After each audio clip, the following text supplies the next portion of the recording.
విశాఖపట్నంలో జరగనున్న రాష్ట్ర బీజేపీ నూతన కార్యవర్గ సమావేశానికి పార్టీ జాతీయ అధ్యక్షుడు నితిన్ నవీన్ హాజరవుతారని బీజేపీ ఏపీ అధ్యక్షుడు మాధవ్ తెలిపారు. ఈ నెల 17వ తేదీ రాత్రి 9 గంటలకు నితిన్ నవీన్ భోగాపురం ఎయిర్పోర్ట్కు చేరుకుంటారని, 18వ తేదీన జరిగే కార్యవర్గ సమావేశంలో రాష్ట్రంలోని అన్ని మండలాల బీజేపీ అధ్యక్షులు, జిల్లా అధ్యక్షులు, ఎమ్మెల్యేలు పాల్గొంటారని చెప్పారు. రాష్ట్ర ప్రగతిపై 2 తీర్మానాలతో పాటు పోలవరం ప్రాజెక్టు ద్వారా నీటిపారుదల అభివృద్ధి, బీజేపీ పాలనలో రాష్ట్రానికి జరిగిన ప్రగతిపై చర్చిస్తామని బీజేపీ నేతలు చెప్పుకొచ్చారు.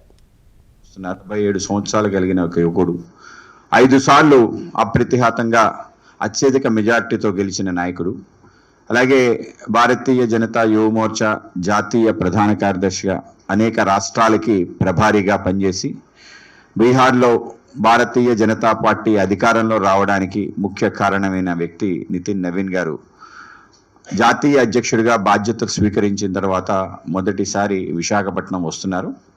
ఆయన 17వ తారీఖు సాయంకాలం మన భోగాపురం ఎయిర్పోర్ట్ ఆ రోజే ప్రారంభం అవుతుంది. ప్రారంభం సంబంధించిన బోనీగా మా జాతీయ అధ్యక్షుడు రావటం కూడా మాకు చాలా ఆనందాన్ని కలిగిస్తుంది. ఆ విధంగా ఆ రోజు రాత్రి 9 గంటలకి భోగాపురం ఎయిర్పోర్ట్కి చేరుకుంటారు.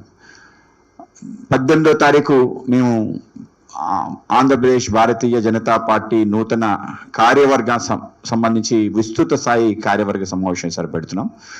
రాష్ట్రంలో ఉండే 945 మండలాలకు సంబంధించిన అందరూ జిల్లా మండల అధ్యక్షులు కూడా ఈ కార్యక్రమంలో పాల్గొనేటట్టు, జిల్లా అధ్యక్షులు, ఇన్ఛార్జెస్, అలాగే రాష్ట్ర పదాధికారులు, అలాగే మా పార్టీ సంబంధించిన కేంద్ర రాష్ట్ర మంత్రివర్యులు, అలాగే ఎమ్మెల్యేలు, అలాగే ఎంపీలు అందరూ కూడా ఈ కార్యక్రమంలో పాల్గొంటారు.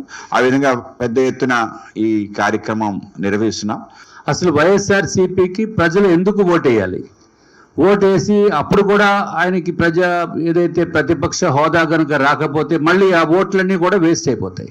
కాబట్టి జగన్మోహన్ రెడ్డి గారిని ఎవరో తప్పుదోవ పట్టిస్తున్నారు.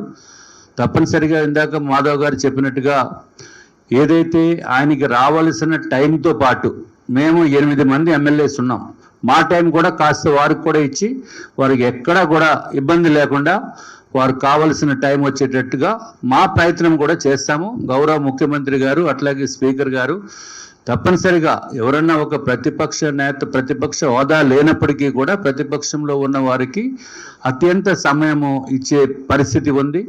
ఇదివరకు నేను 2014 నుంచి 2019 వరకు అసెంబ్లీలో భారతీయ జనతా పార్టీకి 4 ఎమ్మెల్యేస్ ఉన్నప్పటికీ కూడా నేను యాజ్ ఎ బీజేపీ ఫ్లోర్ లీడర్గా నేను ఒక్కడనే మాట్లాడింది 33 గంటలు నాకు సమయం వచ్చింది. అప్పుడు జగన్మోహన్ రెడ్డి గారు కేవలం 26 గంటలు మాట్లాడారు, మేజర్ ప్రతిపక్ష హోదా ఉన్నప్పటికీ కూడా.